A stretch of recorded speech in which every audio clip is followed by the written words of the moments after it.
Luego que corren el libro para allá y yo voy a tratar de para que no se vea el movimiento ese, poner en una cosa que tengo preparada. Ya, está bien. Okay.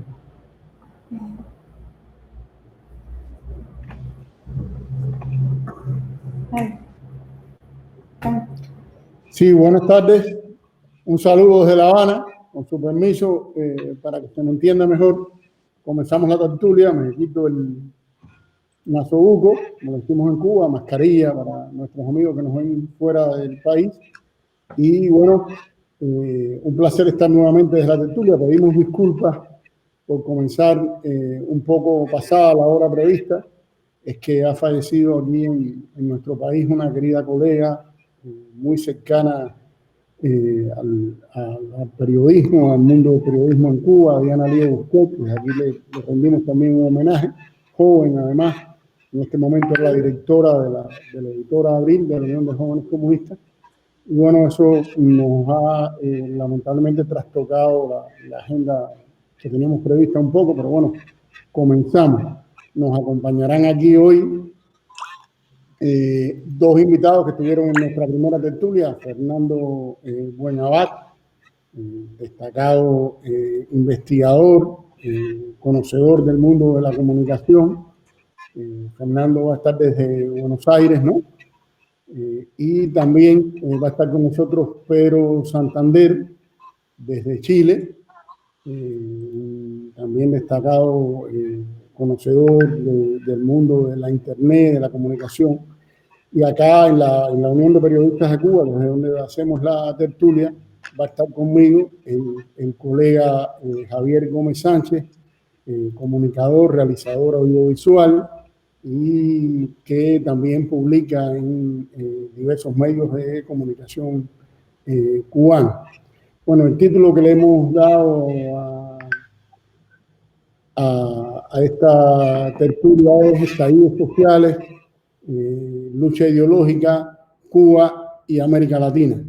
Le hemos llamado así porque en estos días se han tratado desde los medios de comunicación hegemónicos de hacer equivalentes los sucesos de las últimas semanas en Cuba, que ha estado en curso un intento de golpe blando financiado, impulsado por Estados Unidos y muy apoyado en las tecnologías de la información y las comunicaciones, y una lectura muy intencionada desde los medios de comunicación hegemónicos, como decía, sobre esto, y a la vez han venido siguiendo curso todas las crisis políticas en América Latina que vienen con estallidos sociales ya de largo aliento, y bueno, queríamos ver esto desde el punto de vista de qué realmente está pasando en unos lugares y en el otro.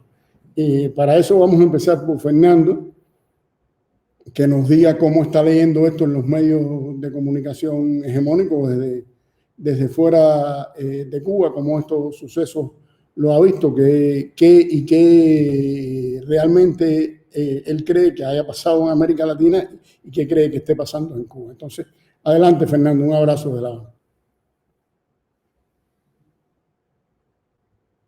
No te escucho, Fernando, creo que tienes que abrir el micrófono. Siempre nos pasa. Ya está, perdón. No. Pasa con mucha frecuencia, perdón. Saludos, decía a todos y a todas ustedes. Gracias por la invitación. Gracias por la confianza también. Son momentos que todos percibimos como momentos de preocupación encadenados a otros muchos que Cuba ha sabido sortear, ¿no? Históricamente. Estas agresiones van tomando distintas formas. Y tengo toda la certeza de que Cuba tiene la capacidad moral, política y jurídica incluso para darle cauce a estas cosas. Así que lo que creo que es importante atender ahora mismo a nivel de lo que están haciendo las cadenas monopólicas transnacionales llamadas medios de comunicación, siempre hay que decir entre paréntesis mal llamadas, ¿no? Mal llamados medios de comunicación, son en realidad máquinas de guerra ideológica, ¿no?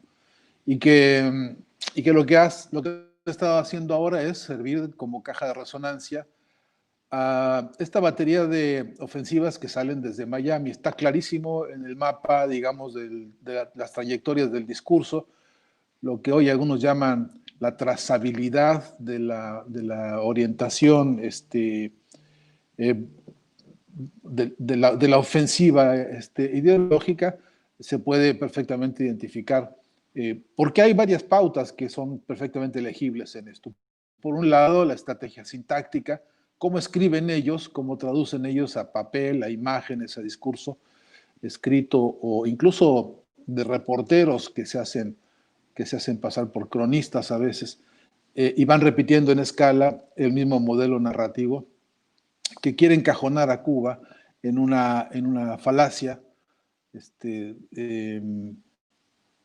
planificada, me parece a mí, con una visión bastante corta en términos de sus ideas, bastante perversa en términos de lo que pretende, y luego bastante, diría yo, débil por cuanto a los protagonistas de los portavoces directos desde La Habana, lo que llaman ahí el movimiento San Isidro, ¿no?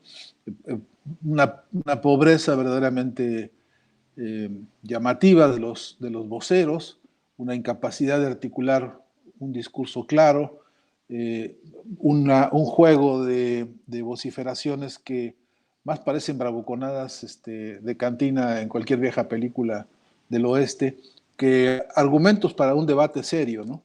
No obstante, eso no le resta peligrosidad al asunto, porque no se puede tener, decía el Che, ni un tantito así de confianza en ninguna de estas iniciativas. Y creo que lo que hay que atender es, por un lado, la tarea política que Cuba hacia adentro debe librar frente a esta iniciativa, pero tanto internacionalista de corte estratégico muy fuerte. Yo creo que es la hora en que hay que articular un llamado de atención a cuanto medio alternativo y comunitario conocemos todos en América Latina, a todos los compañeros que tengan un espacio, por mínimo o pequeño que sea, para levantar una voz, para levantar una advertencia. Creo que es ahora más acción político-mediática continental, y yo no soy pesimista respecto a que eso sea posible, en la medida en que creo que cada vez crecen más las voluntades que van comprendiendo su papel en la estrategia comunicacional, tanto para la resistencia como para las tareas de avanzada. Una de ellas, hoy, me parece crucial, es poner de relieve que justamente se trata de Cuba, que justamente se trata del escenario donde tenemos una de las más increíbles cunas de las vanguardias de ideas, de ciencias, de técnicas, de cultura, de artes más significativas del continente y de buena parte del mundo. Justamente se trata de un país que ha logrado, por la lucha revolucionaria de su pueblo, construir las instancias para que la discusión política, para que el debate teórico, para que el debate, la batalla de las ideas, surta efectos en el sentido de construir y fortalecer su proyecto social. Si hay algún lugar en el que yo recuerde haber visto debates profundos, haber escuchado incluso autocríticas muy minuciosas y muy incluso severas, diría yo, hasta dichas con cierta crudeza, es ahí en Cuba, porque tienen el escenario perfecto, porque tienen los instrumentales jurídicos, políticos, culturales y educativos, especialmente esto, para darse el privilegio de construir una sociedad en la cual la crítica y la autocrítica son prerrogativas del proceso revolucionario. Esto creo que hay que decirlo a los compañeros. Esto me parece que es una tarea muy importante para dialogar con todos los compañeros en todos los frentes que podamos en la patria grande, porque es verdad también que la ofensiva mediática imperial y la ofensiva monopólica se han encargado de distorsionar muchas ideas, se ha encargado incluso de desmovilizar muchas voluntades solidarias. Y me parece, repito, que esta es la hora en que debemos hacer una agenda común de trabajo, tanto para que el pueblo cubano reciba el mensaje solidario de los pueblos hermanos y le avise y le notifique al oído y al corazón que no están solos ni en esta ni en ninguna batalla, pero además porque es nuestra obligación y es nuestro privilegio ser hermanos de Cuba a esta hora, pero también porque esto nos hace bien a todos en otros países, en otros escenarios, donde si permitimos que avance cualquiera de estas emboscadas ideológicas, golpistas o desestabilizadoras, la verdad que va a costarnos muy caro el no haber sido atentos ni obedientes al llamado de la unidad que exige esta hora, ¿no?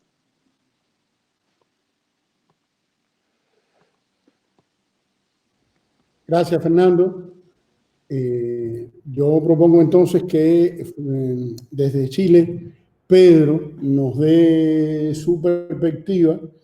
Incluso yo creo que también puede, por esta idea de hacer equivalente lo que ha ocurrido en Cuba, nada menos con la movilización social que los jóvenes chilenos llevan ya varios años teniendo en la exigencia de educación pública de calidad, algo que tenemos en Cuba hace ya más de 5 décadas, ¿qué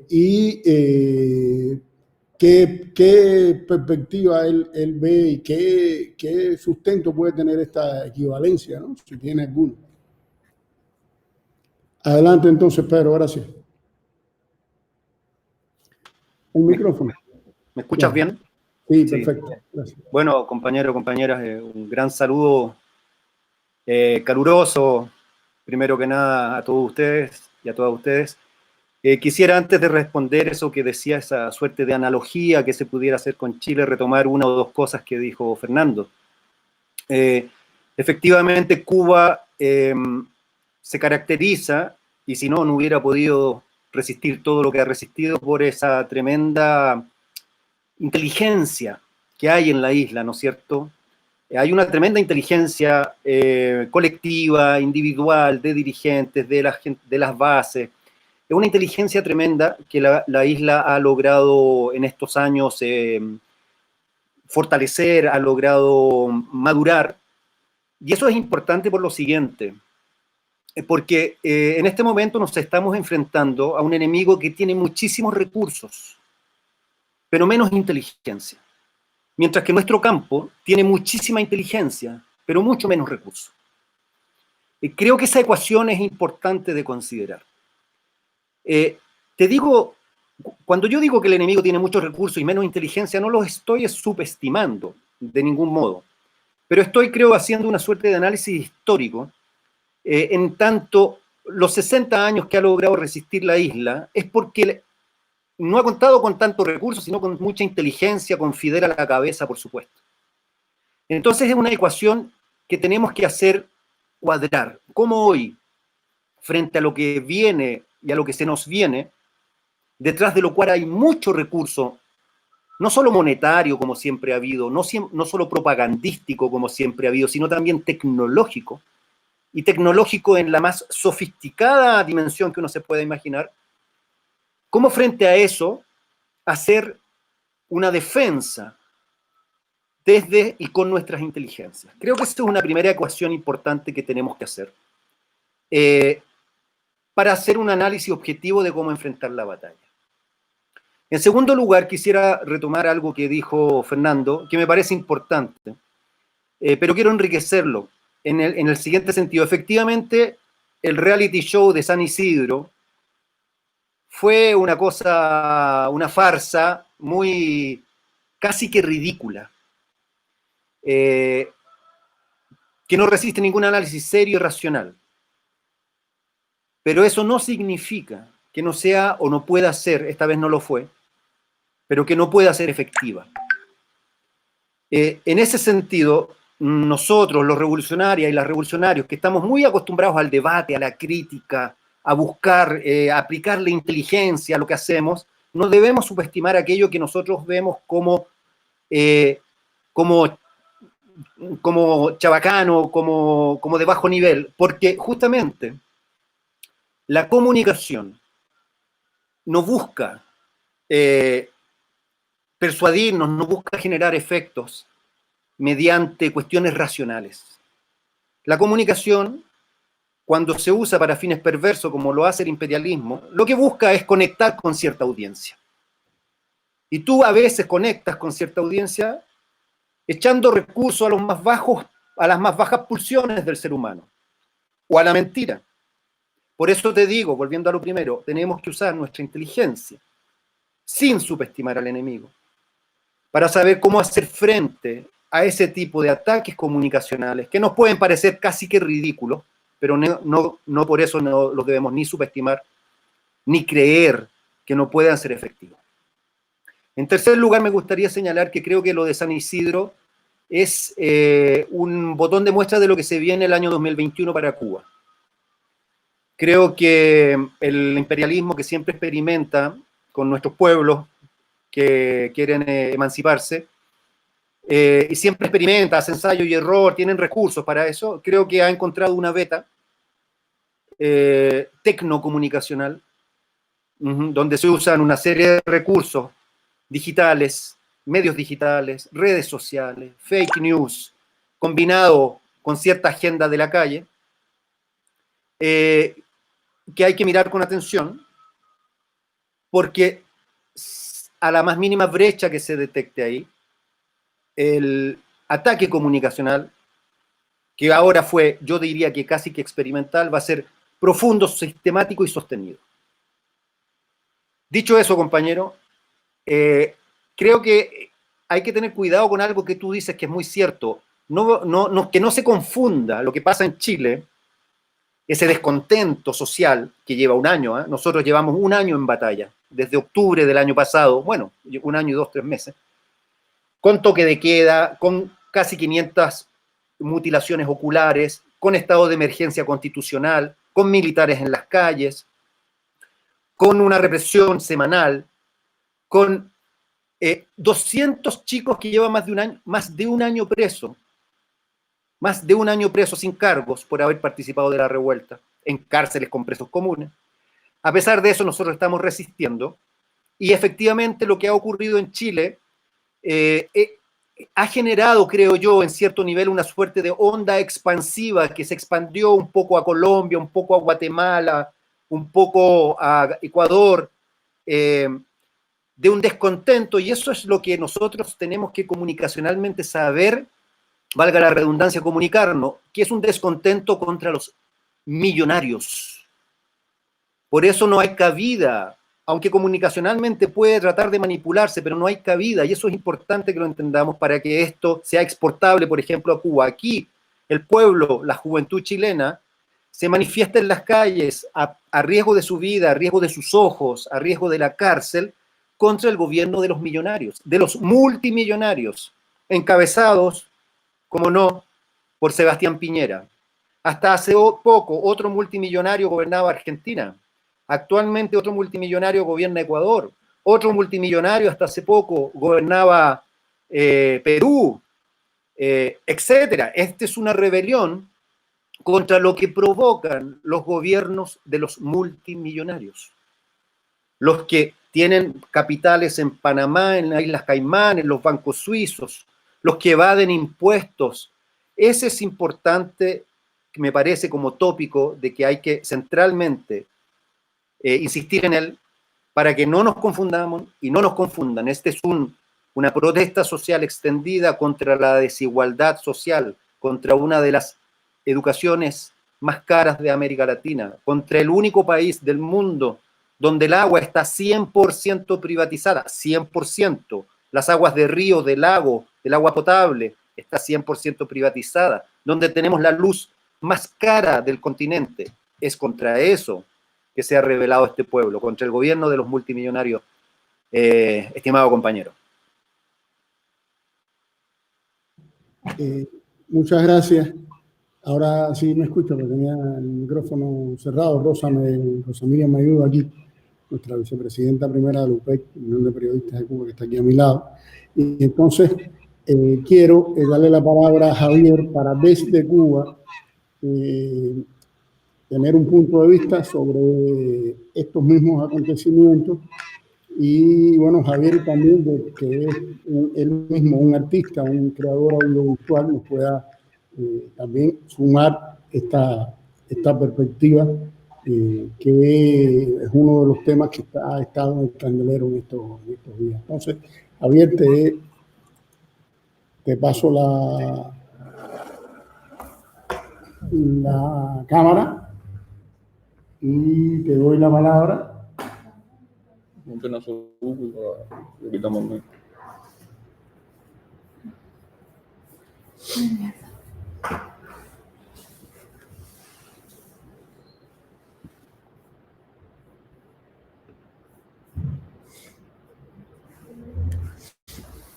Aquí tenemos a Rosa a nuestra disposición de técnica, así que le pedimos disculpas. Gracias, Rosa Miriam.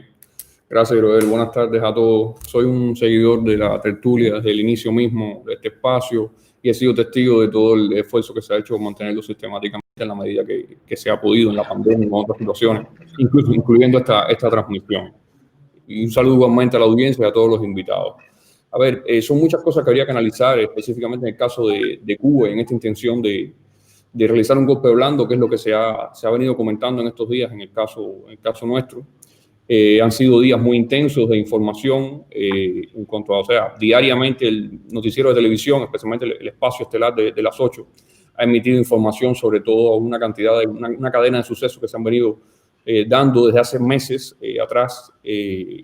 Incluso hace más de un año que venían dándose cadenas de sucesos en este sentido. No se había informado a la población, tal vez por una intención de no crear pánico, el terror, que en definitiva es la intención del terrorismo mismo, pero bueno, ante la intención de realizar eventos que vinieran a reforzar o a venir a rendir o sea, a tributar a estas intenciones ya continuadas, fue necesario empezar a dar información y nos alegramos mucho de que se haya dado ese paso, porque lo más importante para comprender todas estas cosas es precisamente darle la información sobre todo al pueblo. No es una guerra, la guerra mediática no es algo que se puede echar si no se incorpora al pueblo con la información. Cuando vemos lo que nos está pasando, vemos que hay una intención de una doble importación en el caso de Cuba. La primera importación que vemos es la de las revoluciones de colores, el esquema de, o sea, una especie de guía o manual ya acuñado en los países de Europa del Este, posteriores a la caída del campo socialista, cuando la intención era ya no solo hacer caer el campo socialista o el socialismo europeo, sino consolidar el neoliberalismo en esos países. Y bueno, ocurren toda esta serie de revoluciones de colores en Georgia, en Ucrania, y el conocido Maidán. Y bueno, lo que estamos viendo es como una importación de técnicas que tuvieron éxito en esos países, tratar de importarlas a Cuba. Hay que tener en cuenta primero que esos países, esas sociedades, tenían dinámicas muy específicas, problemáticas muy propias de temas de fronteras, temas de independencia entre un país y otro, especialmente de independencia respecto a Rusia, independencia no solo geográfica, sino independencia política en una serie de aspectos, temas étnicos. Entonces, esos son factores que en Cuba no existen. Son factores que en Cuba no se dan, por lo tanto, no han logrado calcar el esquema de la revolución de color. La segunda importación que vemos es el intento de combinar esta revolución de color con la importación de temas, de problemáticas que son profundamente latinoamericanas y que se dan con una crudeza especial muy dura y muy difícil en países suramericanos y centroamericanos. Hay temáticas muy complejas que también se manifiestan en Cuba, pero la intención es presentarlas con el mismo volumen en que existen y la misma gravedad en que se mantienen en países de Latinoamérica. Tenemos el caso de la violencia policial, cosa que existe en todos los países. Hay procedimientos policiales correctos y procedimientos policiales incorrectos y pueden generar episodios de violencia. Pero en el caso de Cuba, por suerte hemos logrado, a partir del modelo de socialismo que hemos logrado mantener, que la violencia policial sea un episodio individual de la actuación incorrecta de un individuo o un grupo de individuos, un grupo de policías en determinados momentos, como pudiera ser igualmente la corrupción policial. Pero no es sistémico, o sea, no es parte del sistema. El sistema mismo no defiende eso, el sistema mismo de trabajo policial no se sustenta en eso. Por eso es que estas personas del movimiento San Isidro, en parte de su agenda que vienen trabajando hace tiempo para generar provocaciones públicas y generar situaciones que a su vez provoquen situaciones más graves aún, intentaron hacer meses atrás una protesta en un lugar céntrico de La Habana contra la violencia policial, aprovechando una atmósfera que existía a partir del agravamiento de esta situación en los Estados Unidos y unos sucesos muy lamentables que ocurrieron casualmente en Cuba en ese tiempo, en lo que se le conoce como los casos de Calabazal, Guanabacoa, en el cual un policía en una detención a un delincuente que tuvo una situación bastante violenta y el policía terminó disparando su arma contra el individuo lamentablemente falleció. Eso, por supuesto, no es algo que ocurre habitualmente en Cuba. Los que conocemos los países cercanos de la región sabemos que las estadísticas de casos como estos son muchísimos mayores y que además la inmensa mayoría de las veces los casos ni siquiera se esclarecen. O sea, el caso de Cuba, un esclarecimiento completo de la situación con un peritaje y todo de trasología balística y toda la información que se presentó. Entonces, es tratar de tomar estos elementos y convertirlos en una especie de descontento social exagerado respecto al tema, por eso no logran anclar. Sin embargo, bueno, por supuesto, la convocatoria que hicieron no pudieron convocar a nadie, realmente nunca ocurrió la manifestación porque nadie fue a manifestarse. Es más fácil en Cuba hacer una manifestación de personas pidiendo que la televisión transmita una película completa con un beso entre dos hombres, lo cual es totalmente legítimo. Yo lo apoyo, yo quiero ver la película completa, incluyendo la escena con el beso entre los hombres, que movilizar una masa de personas por la violencia y la brutalidad policial y los asesinatos de la policía en Cuba. O sea, se logra movilizar para determinada cosa. Eso da una medida de hasta qué punto la percepción de la sociedad es real por una serie, por determinado tema, y no lo es respecto a otro, porque no hay forma de comparar. Entonces, bueno, sí lograron este episodio en el Ministerio de Cultura, en el cual se logró movilizar a un grupo de jóvenes importantes. Estamos hablando de varios cientos de personas, cuales se fueron congregando ahí a partir de una cadena prolongada de manipulaciones de parte de este movimiento San Isidro, con todas las capacidades de las redes sociales, en los cuales se ponen a transmitir videos y realmente en determinados momentos los videos lograron captar la atención de las personas, porque a veces, primero, hay que tener en cuenta que esto ocurre por subestimar la capacidad de manipulación de la contrarrevolución en tiempos de redes sociales y por no dar una respuesta informativa debidamente. Si hace meses atrás, es lo que todos nos comentamos, si meses atrás se hubiese dado toda la información, se hubiese ido desinflando todo esto y no hubiésemos llegado hasta este punto.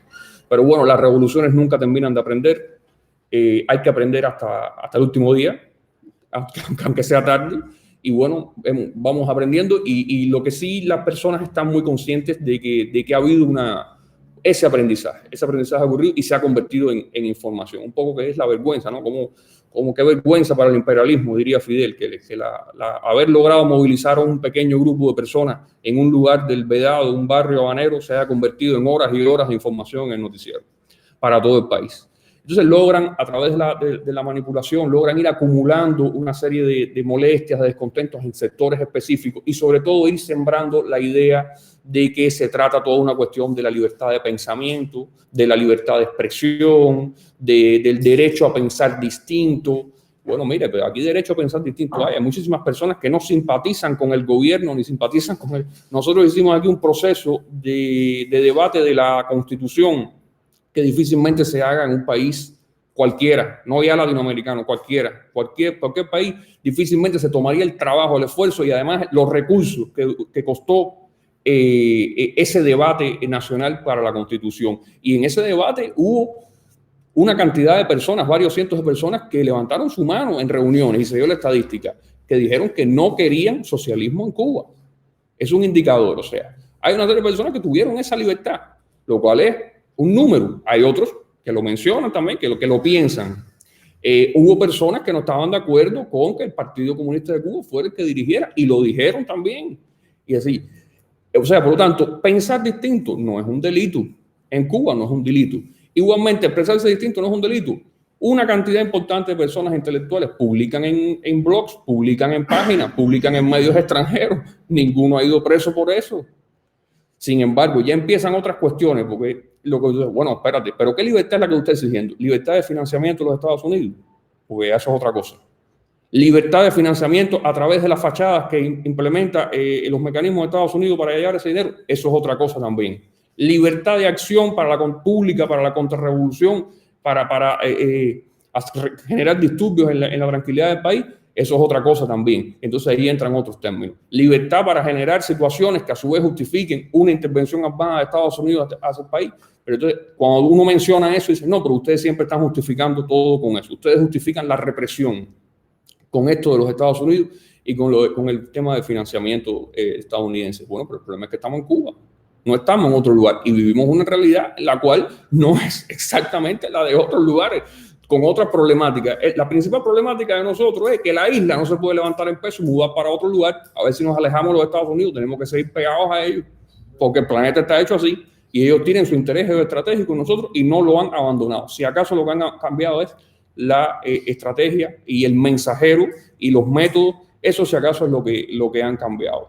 Entonces, hemos visto, yo iría casi cerrando ya, pero para comentarios posteriores en esta emisión es importante hablar de cómo han ido secuestrando y manipulando una serie de causas sociales, como el tema de la violencia de género, el tema de la comunidad LGBTI y sus derechos, el tema de la protección animal y cómo han ido creando burbujas y movilizando estas burbujas conectadas a la gran burbuja que han ido trabajando con medios digitales, que es la burbuja de la cultura, y cómo hacer que esa burbuja se movilice hacia la calle y genere un pequeño estallido que pueda conectarse con otras dinámicas como el tema del terrorismo que ya hemos visto. Nadie sabe para quién trabaja cuando se pone a gritar libertad de pensamiento, libertad de acción, y muchos se han espantado de lo que han visto realmente en el noticiero en estos días en la televisión cubana. Yo quisiera entonces devolver la palabra. Sí, gracias, Javier. Esta vez me salió mejor el traslado. Escuchando a Javier, yo primero tendré que matizar porque Javier parte de unos presupuestos como si todo el mundo hubiera visto nuestro noticiero de televisión. Y no necesariamente, estoy seguro que nuestros amigos invitados sí, pero bueno, no los que nos pueden estar viendo desde otros lugares, ¿no? Y en ese sentido quisiera comentar varias cosas. En estos días se ha mostrado la conexión de estas personas que, primero con la embajada norteamericana, estas personas que han sido llamadas el Movimiento San Isidro, un muy minúsculo grupo de personas, creo que no llegan a 2 decenas, conectadas con la embajada norteamericana, el jefe encargado de negocios de Estados Unidos en Cuba, que es el máximo representante diplomático, trasladándolos en su carro, llegando al lugar, grabando con su celular, etcétera, etcétera. Porque bueno, se habla de la ruta del dinero y es verdad que hay dinero de Estados Unidos en para movilizar a estas personas, pero también en todo el sistema de medios de comunicación, en la internet, que Estados Unidos financia para Cuba, que en total son alrededor de públicos 50 millones de dólares al año. Una parte de ellos, verdad, que se queda en Miami, pero otra se usa para pagar personas que generen contenidos que Estados Unidos necesita para la propaganda contra Cuba, del cual son parte este mal llamado movimiento. Está el otro tema de que en paralelo con eso se ha financiado personas también desde Miami, se han visto los encargos, las videollamadas, etcétera, pagando por actos terroristas en Cuba, lanzar botellas incendiarias contra establecimientos públicos, comerciales, contra incluso escuelas, etcétera. Eso incluso se han visto, creo que hace 2 días se vio un video donde una persona de las que ha financiado estos actos en Miami hablaba de que tenían que morir en Cuba 1 millón de personas. 1 millón. A mí me recordó la masacre en Indonesia de 1 millón de comunistas, que es un hecho histórico real que todos los que estamos en esta tertulia conocemos, ¿no? Y lo que ha traído y las heridas abiertas. Hay una película que se llama Act of Killing, el acto de matar, que es muy estremecedora en ese sentido.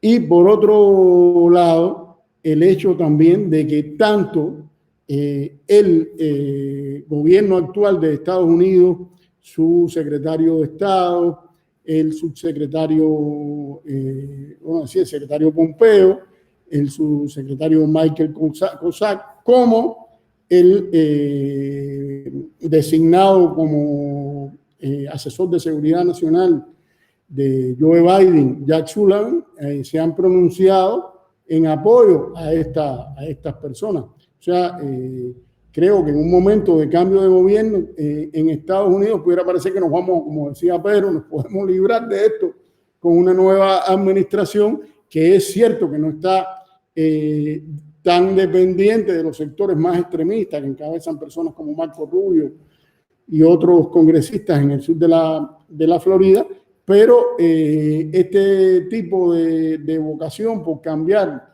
por una vía u otra el régimen establecido en Cuba pareciera ser que es tanto del Partido Republicano como del Demócrata. Otro tema relacionado con esto sobre el que me gustaría, Fernando, que es una persona que dio algunos elementos sobre eso ya, el tema de la semiótica de todo esto, del tema de las libertades en abstracto, porque a veces tampoco desde Cuba existe una política que puede ser, por supuesto, muy perfeccionada, de apoyo a los jóvenes artistas, a los jóvenes creadores, de instituciones para darle servicio, de que no estén solo en manos del mercado para producir. Que en los países de América Latina que ustedes han conocido, también me gustaría que pudieran hablar sobre esto. ¿Existe algún tipo de política de Estado para proteger jóvenes artistas, para que puedan publicar libros, para que puedan realizar su obra, puedan promoverla? ¿Existe algún apoyo institucional del Estado? En Cuba tenemos una organización que se llama Asociación Hermanos Ahí, se reúne el Ministerio de Cultura, a veces el presidente con estos jóvenes. ¿Qué tipo de política de Estado existe en estos países? ¿Qué defensa de la libertad de expresión y de creación puede tener? ¿Qué apoyo un joven artista para realizar? Estoy hablando de personas de menos de 25 años, de menos de 30 años, que no sea aceptado por el mercado. ¿Qué tipo de obra puede colocar allí? ¿Qué realidad es esa? Nos gustaría conocer en comparación con esto que se obvia cuando hablan los medios de comunicación sobre Cuba, pero muy perfectible, con contradicciones, con insatisfacciones, existe en Cuba.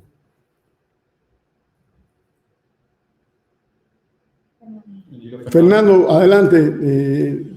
Abre el micrófono, por favor. Gracias. Sí, gracias, sí.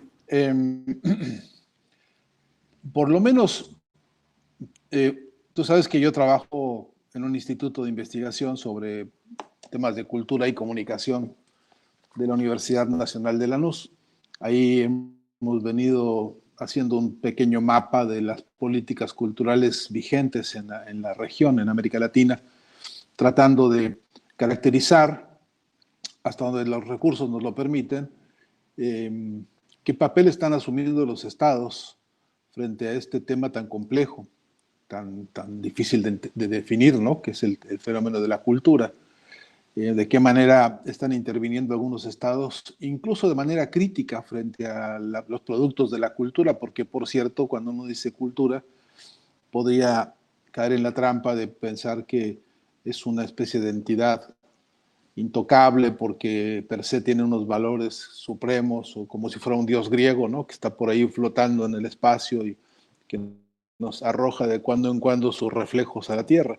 Cuanto que lo que es verdad es que es imposible desligar el concepto de cultura de la realidad económica de nuestros pueblos y de la realidad económica del continente, de la historia reciente de la humanidad. Es decir, no se puede hablar de cultura sin contextuarla en el marco del capitalismo, del desarrollo del capitalismo y la cultura que el capitalismo ha generado para imponerle a la mayoría de los pueblos, ¿no?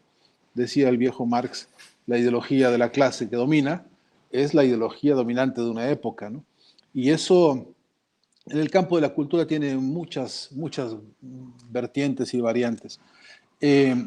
Yo creo que en nuestros países de América Latina, algunos con mayor perfil progresista, otros con más observación de corte popular, de corte nacional, hay preocupaciones diversas sobre el tema de la cultura. Hoy por hoy hay una disputa profunda que tiene que ver con lo que llamamos la disputa por el sentido. Es decir, a ver quién impone de la manera más amplia, hablando en términos cuantitativos, pero también cualitativos, quién impone los valores, los principios y las premisas de un modelo de sociedad o de vida que le convenga a sus intereses. Entonces, es cierto que tenemos episodios, momentos culturales muy intensos, fuertemente inoculados por los valores de la clase dominante. Por ejemplo, la Navidad, ¿no?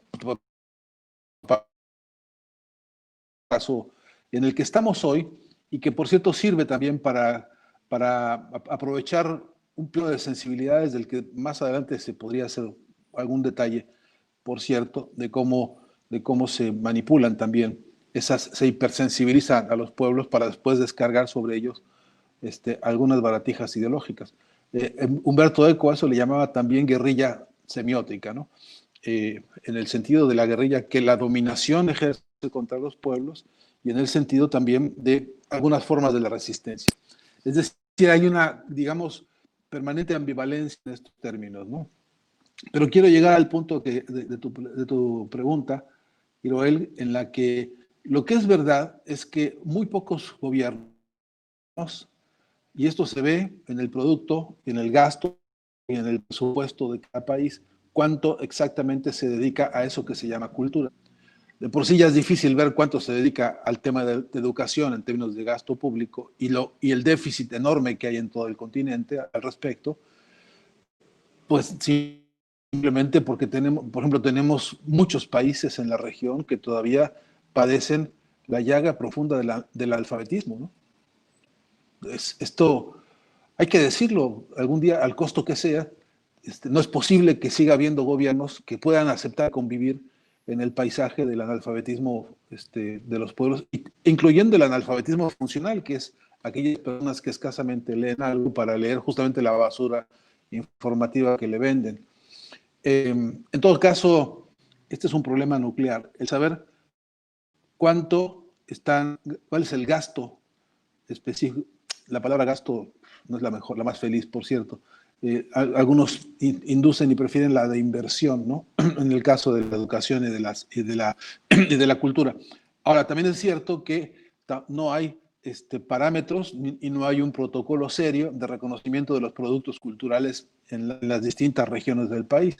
En México tenemos hoy un gran desafío, que es con 56 etnias distintas, hablando 56 idiomas diferentes, la producción de lo que llamamos artesanía es un reflejo claro de una expresión cultural que no logra todavía ser reconocido como formas de arte, ¿no? Ni en muchas galerías ni en muchos espacios de reconocimiento de la cultura. Esta disputa la tenemos en todos lados. Ahora, contrastado esto que digo de deficiencia, el paisaje que diría yo es que hay insuficiencia de recursos cuando se trata del estímulo, del desarrollo, de las diversidades y de las culturas, como prefiere la UNESCO incluso que se llame a esto. Las culturas, justamente por las diversidades que esto implica e incluye. Ahora, en ese sentido, dije al principio, no quiero que se convierta en eslogan, pero es una premisa con la que yo estoy absolutamente convencido, y es que Cuba es la cuna de 100 vanguardias en este continente. Y una de esas es justamente el ejemplo cultural, una vanguardia cultural que es Cuba. Y esto hay que explicarlo, ¿no? No hay tiempo ahora, pero yo me podría sentarme con algunos de mis apuntes y anotaciones con los compañeros del Instituto de Cultura y Comunicación. Deberíamos en algún momento poder hacer una traducción de cuáles son esas 100 vanguardias. En el caso específico de la cultura, lo sé, por ejemplo, lo sé porque he conversado algunas veces con el presidente actual de Casa de las Américas, Abel Prieto, que me ha contado, por ejemplo, el interés minucioso que se pone sobre la poesía de los adolescentes en Cuba, perdón.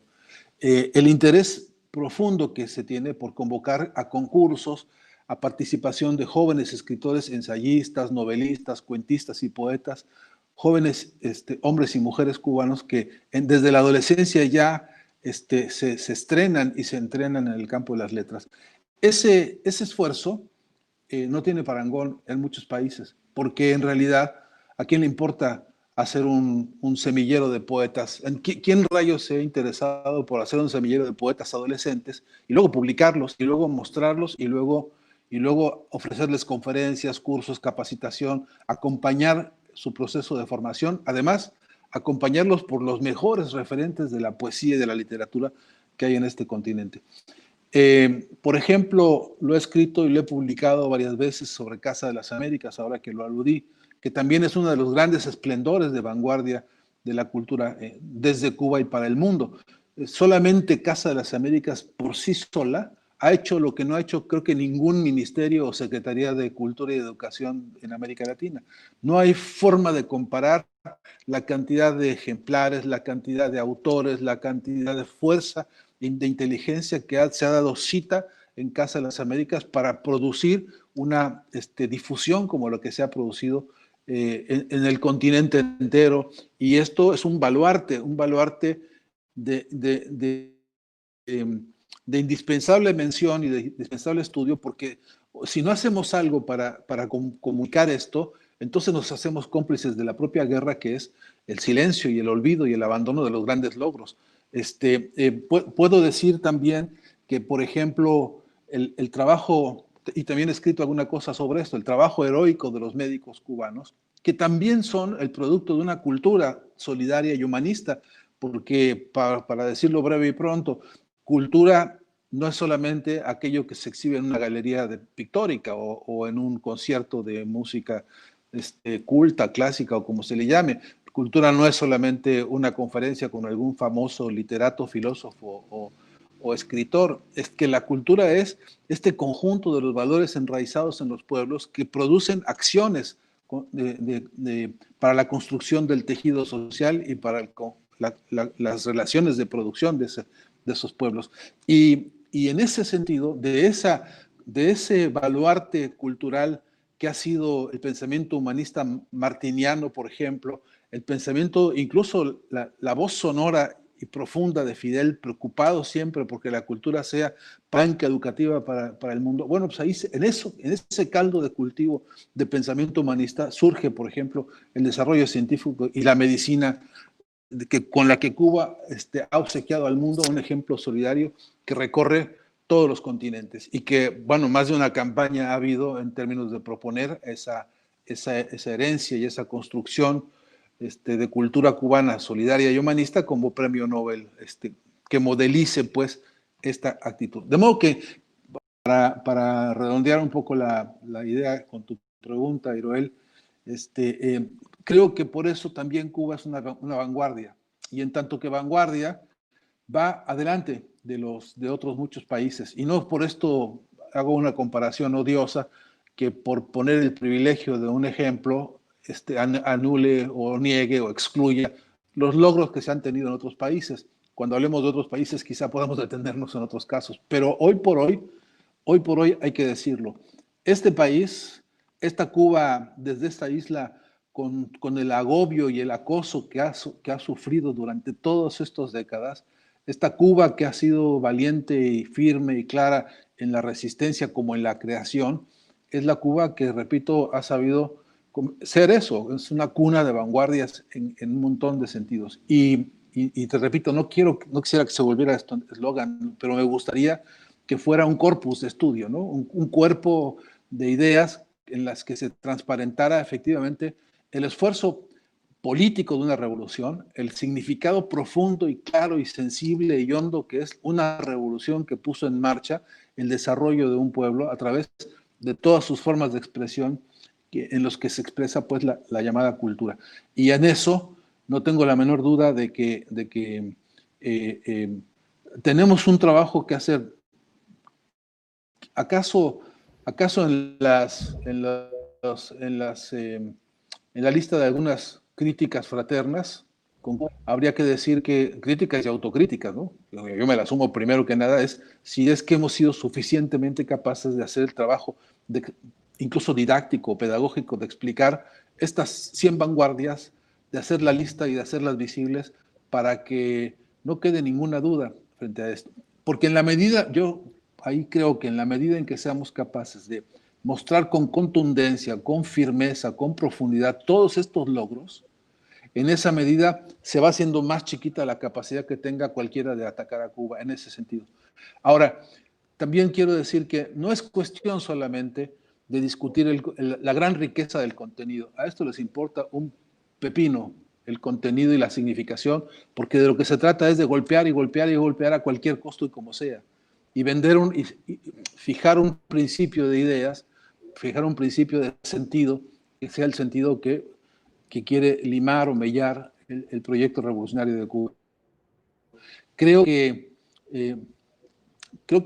nos equivocaríamos si quisiéramos poner en pie de igualdad un debate con gente que no tiene ni siquiera la estatura para hacer un debate profundo sobre el tema de la cultura o sobre el tema del proyecto político cubano. Nos equivocaríamos si creyéramos que ese es el campo de batalla, por lo menos el único, ese hay que saldarlo, pero ojo que yo creo que la batalla tiene que desplegarse en otros muchos, también otros muchos aspectos que van de la mano de construir fuerza política solidaria, que no basta con que tengamos los mejores argumentos, no basta con las mejores ideas, ni con el mejor ejemplo, ni con la mejor trayectoria. Eso puede servir de nada y hay ejemplos en la historia a raudales. Ahora mismo necesitamos que todo eso también se convierta en una fortaleza de convocatoria organizativa y política para dar la batalla también en otros muchos frentes, ¿no? Porque creo que ahí hay que ordenarnos y hay que ser capaces de poner pecho ahí donde haya que ir. O sea, si quieren encajonarnos en un callejón de las trompadas, no tenemos por qué caer en sus emboscadas. Tenemos muchas capacidades, incluso probadas e históricas, para no caer en la agenda de ellos, pues para no permitir que la agenda nos la impongan ellos con su operación esta que están haciendo, y que, por cierto, también otro despliegue importante que tendríamos que discutir en alguna vez, si es que la hay pronto, es cómo convertir toda esta argumentación que presentan este movimiento llamado San Isidro, y cómo hay que saber revertir todas sus argumentaciones sobre su propio peso, sobre su propio origen financiero, sobre su propia historia y el contexto que los financia. Ese es otro trabajo también de discusión y de debate semiótico que nos debemos y que en algún momento hay que orientar. Pero repito, si no pronunciamos cada una de estas reflexiones, cada una de estas consideraciones generales, con un remate que diga llamamos a la organización de todos los compañeros del mundo a hacer una fuerza política que convierta esto en un clamor, capaz que nos equivocamos, porque no hay manera de refutarle a Cuba su liderazgo y su vanguardia en el campo, no solamente de la cultura, sino además de la moral y de la ética, que es otra dimensión. Ojalá hubiera tiempo un día para mencionarla, pero yo creo que sí hay que dar ese debate, pero no ser ingenuos creyendo que con el debate es suficiente, ¿no? Gracias, Fernando. Yo creo, tú decías a veces que tenemos que ser autocríticos si hemos sabido comunicar el trabajo cultural de Cuba y las vanguardias que ha construido. Ahora mismo está andando aquí en La Habana el Festival de Cine, una de esas muestras de la diversidad y de intento por fomentar una cultura al margen de esta maquinaria hegemónica hollywoodense, en el caso del cine, y que no solo es para Cuba, sino es para los creadores del cine latinoamericano. Pero yo creo que una de las escuelas, Iroel, una de las escuelas más importantes de este continente, cine, Cuba, ¿no? Así mismo. Pero eso mismo, nosotros tampoco aquí dentro del país muchas veces sabemos comunicar eso con eficacia. A veces porque se da por descontado que las personas lo saben, pero no saben su origen, no saben las comparativas de eso. Entonces, vamos a ir cerrando. Le doy a Pedro desde Chile la palabra y le pido, por favor, se tome entre 5 y 4 minutos, igual que le voy a pedir a Javier para ir cerrando ya la tertulia, pero me parece que también tiene seguramente cosas muy interesantes que decir sobre este tema. Gracias, Pedro. Adelante. Abre el micrófono.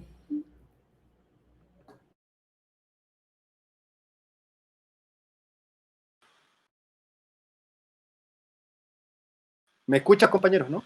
¿Me escuchas? Sí, me escuchas. Perfectamente te escucho, Pedro, que había cerrado el micrófono para escucharte. Okay. Sí, mira, me parece muy bien que estemos hablando y hayamos llegado al tema cultural, porque empezamos hablando de tema, y se habla mucho de esto de los medios, pero esta guerra, esta batalla, es mucho más que los medios. Es comunicacional, que es un poco lo que yo trabajo, el tema de la batalla comunicacional, pero es aún más que eso, es cultural. En realidad esto es una guerra cultural, es una guerra que tiene una dimensión cultural muy fuerte, y una de sus manifestaciones más importantes en este momento, desde mi punto de vista, es la comunicacional.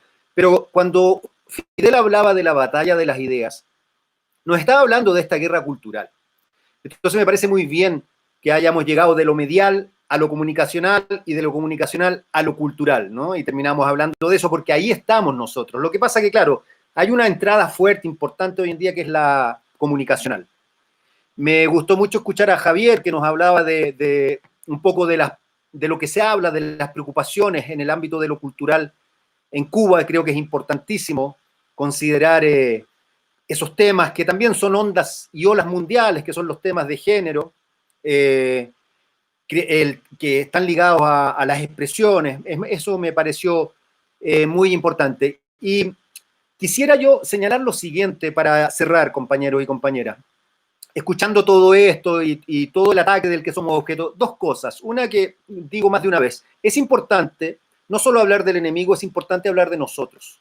Es importante entender al enemigo, diagnosticarlo, analizarlo, pero tanto o más importante es saber qué debemos, qué queremos hacer y cómo nosotros para enfrentarlo. Eso a veces ocupa muy poco espacio en nuestras discusiones y sobrediagnosticamos al enemigo en tanto nos subdiagnosticamos a nosotros. Creo que es importante hacer eso. Y en ese sentido, y con esto, compañeros, tiro la última idea, creo que hay que observar con atención lo que ha pasado en los últimos años en Venezuela. Porque no me cabe ninguna duda de que en los últimos 60 años Cuba ha estado a la vanguardia de muchísimas cosas y también ha estado a la vanguardia de los ataques del imperialismo. Pero creo, no, estoy convencido de que en lo que respecta a los ataques comunicacionales del imperialismo, Venezuela lleva la delantera. Es decir, estoy convencido de que Venezuela podríamos ya hablar de una suerte de ataque comunicacional de avanzada que Venezuela ha sufrido en los últimos años de parte del imperialismo. Incluso más que Cuba, en esa dimensión. Estoy convencido de eso. Y Venezuela resiste. En ese sentido, creo que hay que hacer un estudio, un análisis, una discusión importante, una observación de qué ha hecho bien Venezuela en la batalla comunicacional. Creo que ni los propios compañeros venezolanos, con tanto ataque que reciben, se han tomado el tiempo de sintetizar lo exitoso que ha sido su resistencia comunicacional. Creo que hay mucho que aprender ahí, hay mucho que aprender, porque ellos han sufrido los ataques en el ámbito comunicacional de más avanzada, en términos técnicos, en términos de intensidad, en términos de sofisticación, en términos de conjura mundial, etc. Entonces yo creo que los revolucionarios y las revolucionarias deberíamos tomar eso de los últimos años y sacar una buena lección de ahí. El resto, compañeras y compañeros, Cuba tiene experiencia suficiente, como bien decía Fernando, en el ámbito de la cultura, en el ámbito de la salud, en el ámbito, lo que contaba Javier, en el ámbito cinematográfico, para dar lecciones al mundo, pero claramente no basta el debate racional, no basta tener la razón, todo eso que contaba Javier, todo eso que destacaba Fernando, hay que también saber convertirlo culturalmente en una sensación, en una interpretación. Si tú no sientes eso, aunque tengas la razón, no vas a lograr convocar, convencer y hacer que se defienda. Por eso, compañeros, yo creo que esta batalla es mediática, pero es cultural y sobre todo, perdón, es comunicacional, pero sobre todo cultural. Muchas gracias, Pedro. Coincido contigo que hay mucho que aprender de lo que están haciendo los compañeros en Venezuela y de lo que han hecho. Entonces le doy la palabra a Javier para que cierre ya finalmente en 5 minutos lo que podemos estar convocando. ¿Estuve en los 4 o no? Sí, sí, yo creo que sí, cómo no, y te lo agradezco mucho. Eso espero, gracias. Hace falta que se vea Javier en pantalla. Está saliendo ya. Adelante, Javier. ¿Ya me estoy viendo? Sí. Yo no me veo. Ok. ¿Ya? Está en pantalla, lo que pasa es que- Ok. Hola nuevamente. Sí, a ver, Fernando hablaba de analfabetismo funcional. Es un término muy, muy importante porque a veces nos asombramos de ver cómo, el caso cubano, sobre todo, la gente con la que más ha funcionado la guerra mediática en gran medida, muchas veces son los sectores que más educación han recibido. Cuando tú ves las personas más vulnerables a cualquier tipo de manipulación en las redes, en Facebook, que los ves reaccionando a estas manipulaciones, en la dirección en que estas manipulaciones quieren que reaccionen, cuando los ves tan vulnerables compartiendo los contenidos que los mismos medios digitales de comunicación con financiamiento y con intencionalidad que han sido diseñados para ese sector, y tú llamas, pero ¿cómo estas personas que estudiaron una cantidad de años en una universidad, que se desenvuelven en una profesión de alto nivel, que incluso han viajado, tienen un acervo, no son capaces de discernir la manipulación de las que están siendo objeto? Incluso personas que sus estudios le implican estudios a su vez de semiótica, de estética, de esa misma manipulación, se supone que son los que tengan las mayores herramientas, sin embargo no las tienen. Y es que en gran medida yo creo que esa guerra mediática permanente ha logrado instalar en la mente de muchas personas que su realización personal y su realización profesional no es gracias al sistema cubano, sino a pesar de este. Yo escuchaba hace tiempo a una persona que decía, no, porque yo a pesar de haber nacido en Cuba pude realizar mi vocación, pude ejercer mi vocación. Una persona que es artista. Yo me quedaba frío y decía, bueno, si hubiese nacido en otro lado, yo no sé cuántas papeletas hubiese tenido para no haberse podido realizar como artista. O sea, muchas, ¿no? Hay muchísima gente que no puede. Pero sin embargo, en su mente se instala esta idea. Un poco la metáfora que se ha utilizado en días recientes fue la metáfora que se quiso capitalizar en un primer momento para romantizar un poco toda la movilización esta del Ministerio de Cultura. Era la metáfora de una canción de Carlos Varela que se habla de los hijos de Guillermo Tell. Entonces, un poco yo me acordaba de otra metáfora, que es la de la Biblia del Nuevo Testamento, de Jesucristo y los cuervos y la crucifixión. Cría cuervos y te sacarán los ojos. Cuando no se ha sabido hacer suficientemente un trabajo, digamos, ideológico o de realmente alfabetizar a la gente, no solo en la instrucción, sino también en una alfabetización informacional, para que no se dejen manipular de esa manera, es lógico que te pasen estas cosas. Tampoco podemos estarnos flagelando todo el tiempo. Mira, hay muchísima gente a la cual tampoco se le ha dado toda la información y no se van con la de trapo. Como se dice en Cuba, hay muchísima gente a la cual tienen problemas, los han censurado, han tenido muchísimos líos. Todos los días salen a todas las dificultades que tenemos los cubanos y todas las precariedades, pero no están exigiendo libertad de acción y libertad de expresión para la contrarrevolución y para el financiamiento estadounidense. Y se dan cuenta perfectamente de lo que se trata esto. Entonces también no es flagelarse todo el tiempo, no, porque no hemos sabido, mira, es parte y parte. Porque la gente también tiene que demorar de su parte para entender las cosas, ¿no? Y hay cosas que salen del cerebro, hay cosas que salen del corazón. Pero imagínate, hay gente que ya lo lleva en la sangre, no puede. Entonces, cuando tú has llegado a un estadio mental de prejuicio, cualquier chispa que te pongan en las redes sociales, en una página web, en cualquier cosita, ya tú estás propenso a recibir eso.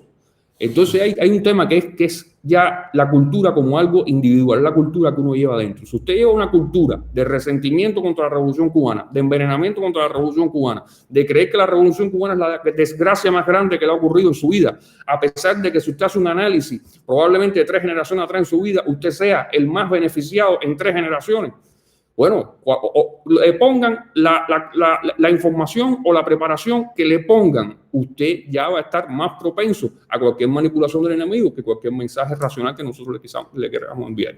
Entonces, bueno, mira, hay que contar con la gente que está con nosotros, y con los que no quieran estar, trataremos en lo más posible hasta el final de seguir tratando de convencerlos de la verdad y la razón. Pero bueno, los irremediablemente que no hay forma de convencerlos, ellos sabrán cuál es su camino.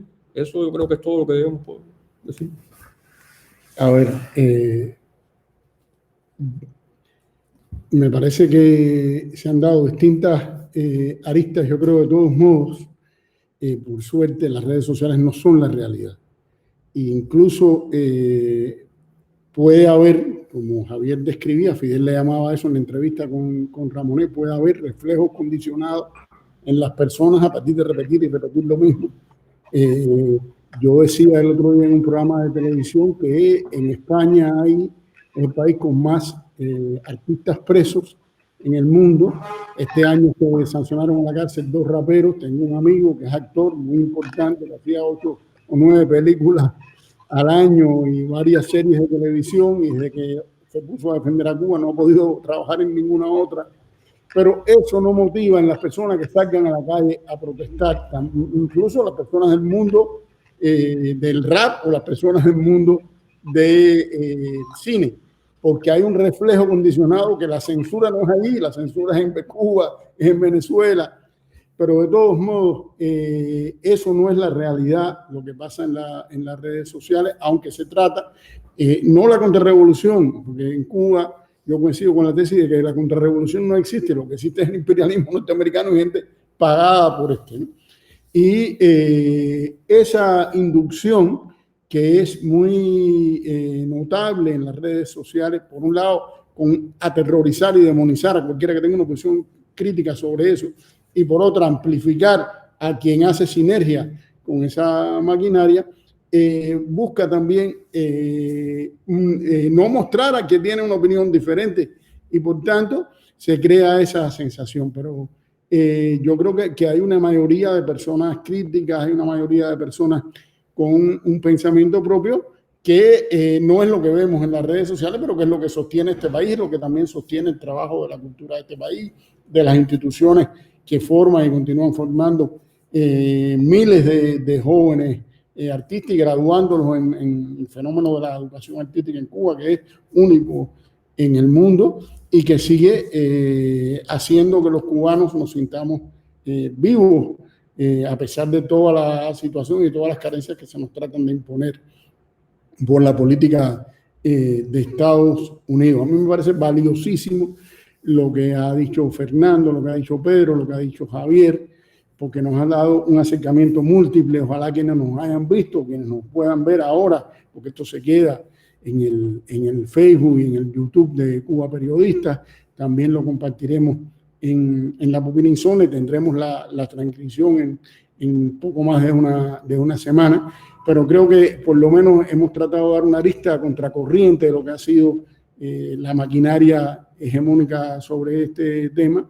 Y bueno, los invitamos a vernos el próximo jueves. Gracias a Fernando, a Pedro, a Javier, que está aquí a mi lado, por acompañarnos. Y un abrazo virtual.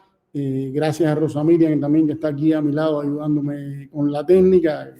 Hemos tenido que improvisar un poco, pero bueno, creo que hemos logrado salir al aire y lo más importante, las ideas se han difundido. Un abrazo grande a los tres. Un abrazo para ustedes, muchas gracias por la invitación. ¡Viva Cuba!